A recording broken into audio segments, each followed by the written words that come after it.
नमस्कार साथियों, मैं डॉक्टर हृदय चौधरी और आप सभी का स्वागत है मेरे यूट्यूब मंच पर। साथियों, आज की वीडियो में कोई नई अपडेट नहीं है और ना ही किसी नई खबर पर कुछ बनाने का मन भी नहीं किया है। जानते हैं क्यों? क्योंकि एक बहुत बड़ा वर्ग, या यूँ कह लीजिए उत्तर प्रदेश के वो तमाम आउटसोर्स और संविदा कर्मचारी जो हमारे भाई बंधु हैं, जो निराशा की दहलीज पर खुशी की आस लगाए बैठे हैं।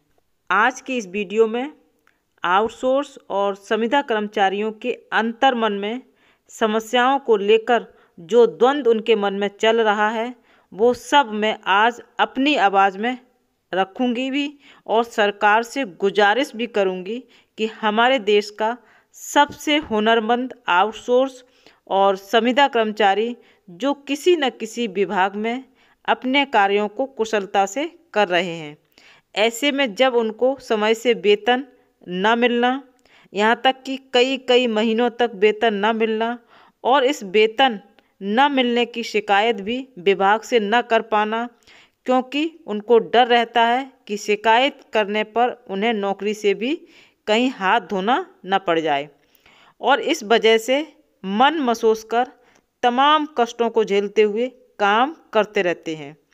इसी के साथ छटनी के नाम पर भी बाहर का रास्ता दिखा दिया जाता है और हर पल उन्हें डर रहता है न जाने कब मेरी नौकरी चली जाए, और पल भर में वो बेरोजगार हो जाते हैं, यानी कि चौराहे पर आकर खड़े हो गए।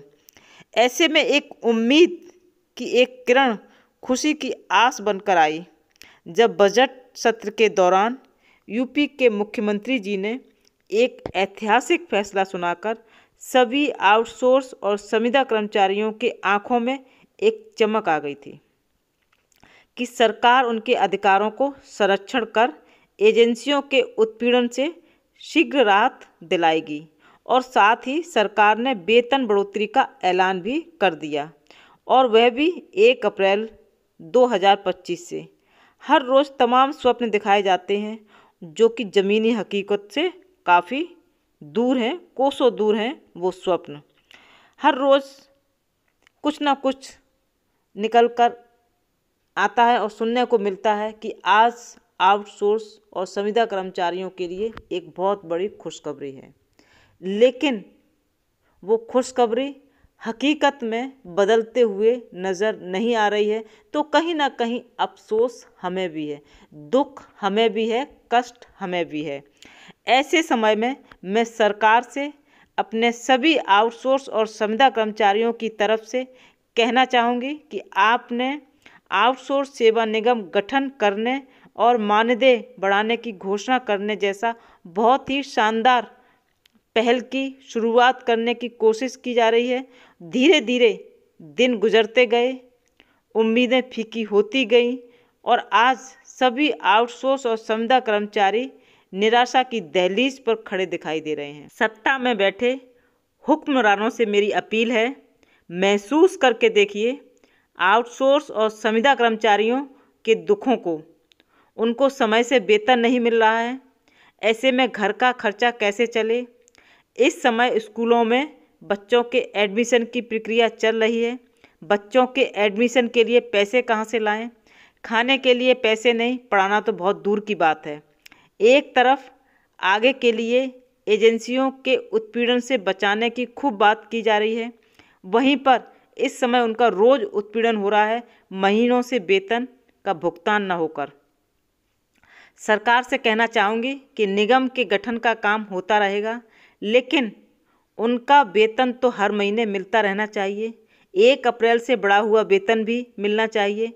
कल की लखनऊ में आयोजित कैबिनेट बैठक के बाद जो कमेंट आउटसोर्स कर्मचारियों के पढ़ने को मिले, उससे मुझे लगा कितनी निराशा आ गई है आउटसोर्स और संविदा कर्मचारियों के मन में। उनके कमेंट्स बॉक्स में कमेंट पढ़कर बहुत ही दुख और कष्ट हुआ कि कितने निराश हैं हमारे देश के आउटसोर्स और संविदा कर्मचारी।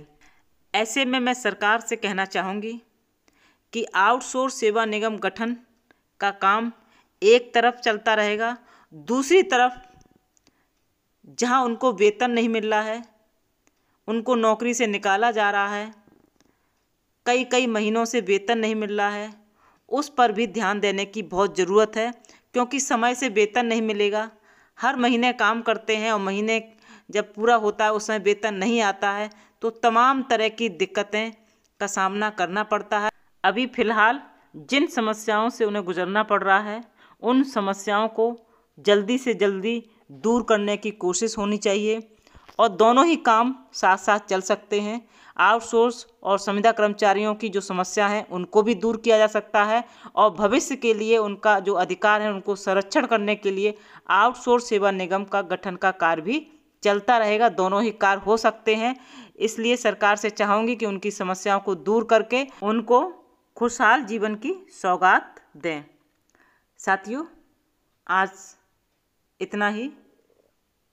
कल से फिर किसी नए विषय पर मिलते हैं। तब तक के लिए जय हिंद, जय भारत।